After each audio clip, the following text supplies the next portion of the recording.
Good morning, YouTube, and this morning I'm off to the Boise State Health Lab and I'm about to get my body fat tested. We're doing both the air method and the water method, so let's see what we find out.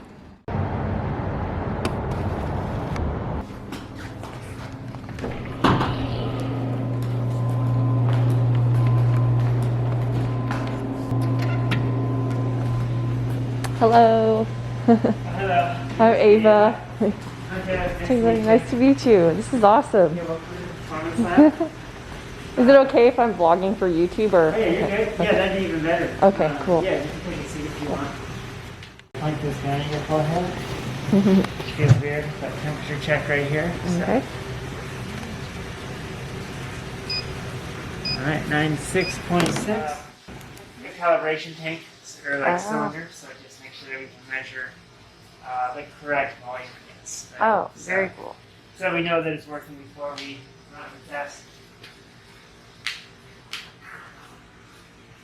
And basically, the time that it calibrates will be the same time you're in there. So it'll be like 2 45-second sessions, basically. Okay.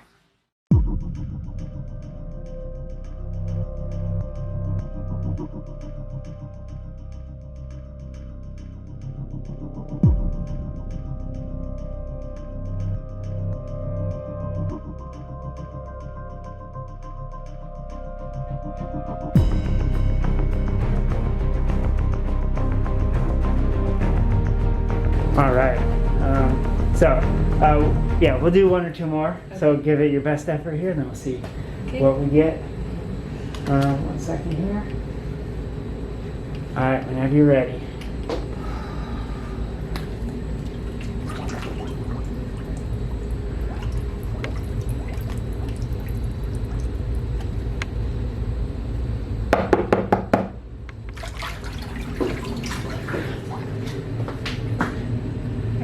All right, 2.52. So we got your average. Let's do one more just to confirm. Take as much time as you need, but whenever you're ready.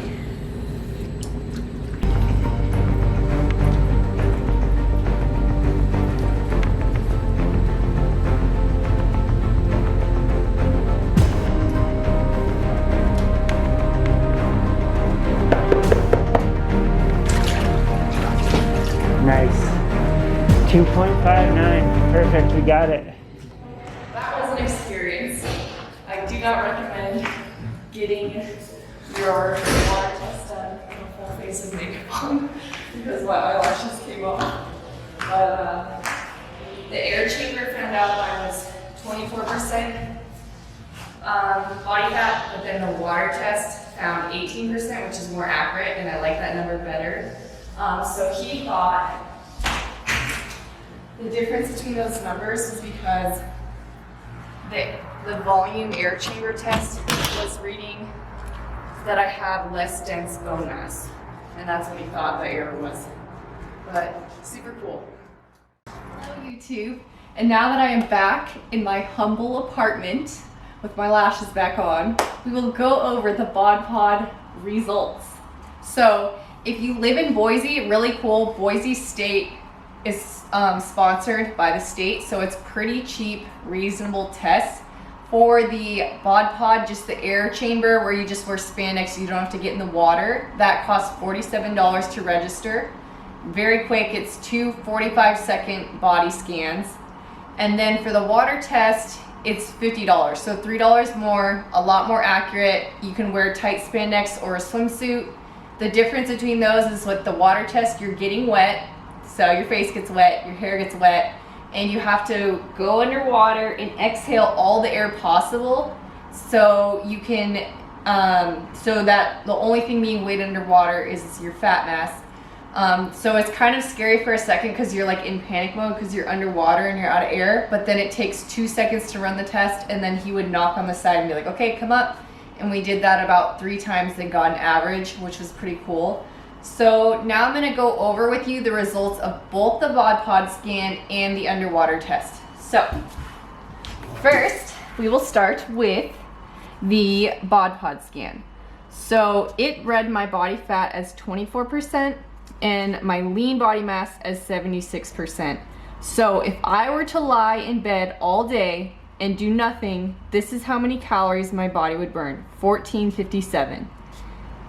So the lean weight here saying 119 pounds, if you round up, that doesn't mean I have 119 pounds of muscle. That's also weighing my skeletal mass and other small things. So you can't be like, okay, my lean weight's 119, so I have 119 pounds of muscle. Not exactly accurate. Okay, and so this chart is kind of a healthy body fat ranges that you should attempt to be in for men and for women. Women are generally 10% higher than men in body fat, and that is healthy. That is how it should be. So me, according to this, being at 24% is moderately lean. When you get into competing, women can get down to about 14 or 11%, which is ultra lean. If you were an 11%, then they consider that risky, but realize that's for serious competing and it's only temporary. But for most bodybuilders, you probably want to be in the ultra lean, maybe lean, and then off season, you can be here. If you're up in excess, might want to cut a little bit of weight. So down at the bottom, it figures out what calories you should be eating based on those measurements and your activity level. So my lying in bed calorie daily requirement was 1500. This is if I'm walking around but pretty sedentary all day. I should be eating 1800 calories to maintain my current weight of 156 pounds. If I'm getting in more steps every day and maybe doing a little bit of weight training once a week, then I should up it to 2200. If I'm more active, weight training maybe 5 days a week, walking more, 2500. If I'm very active, weight training 5 to 6 days a week, 10,000 steps a day, that's what I should be eating. So you can see it's super variable. It's not an exact measurement, it's an estimate. So very good to know. Now let's go into my water results. Wow, it's giving away my age. Please don't steal my credit history or anything. I'm 24 years old, hey. Still weigh 156.3, height 67 inches, I'm 5'7.5".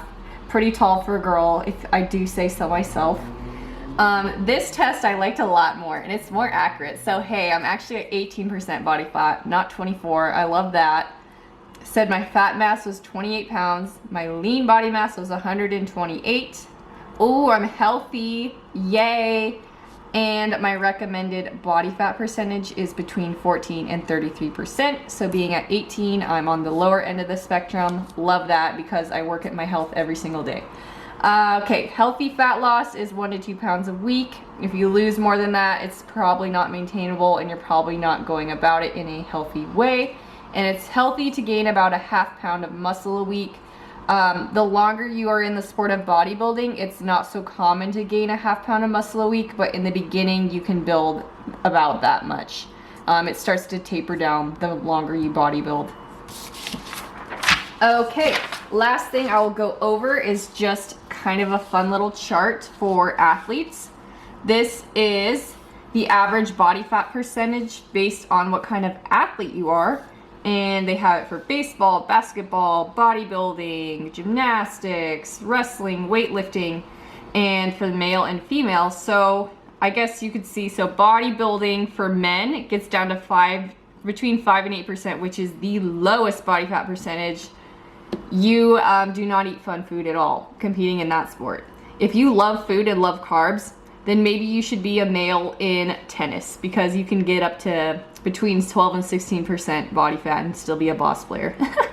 It's not dumb. Your body fat does not mean you're going to be a good or bad player. It's just generic across the industry what they're finding. So that's a fun little chart. Don't let numbers judge too much of where you're at in your sport. It's just a good measure to compare to other people in your sport. I hope that gave you a little bit of insight into what exactly a body composition test is, what it finds out for you, and what it means. For me, I like to know how many calories I burn just by existing and how many calories I can eat when I train a little bit more. And I also like to know what my body fat percentage is because when I decide to compete next year, I'm gonna wanna know where I'm starting and what my goal is to get down to. So, hope you guys have a great day and learn some stuff today. See ya.